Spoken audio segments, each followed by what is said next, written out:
I haven't talked about this in a while, but in 2024, the state of Florida, lost 105 children last year to a fatal drowning.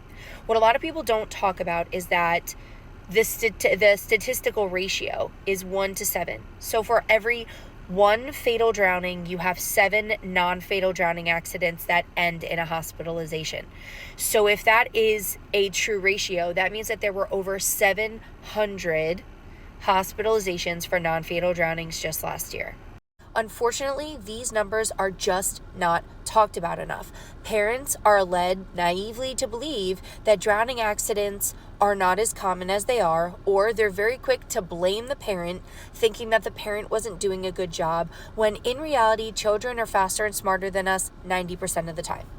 We need to change the culture that surrounds water safety. We need to be looking at barriers of water safety. We need to have as many barriers in place as possible between the water and our children at all times. We need to have realistic conversations about flotation devices and the false sense of security that it provides the child and the parent.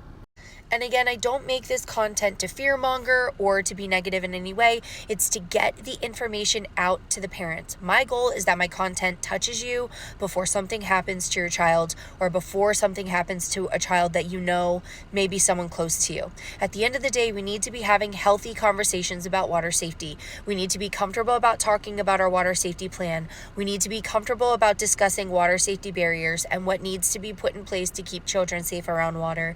We need to get parents in the water with their children instead of leaning on flotation devices as a means of supervision. I hope this video helps you in any way. Like, follow, share, do all the things, and I will see you guys in the next one.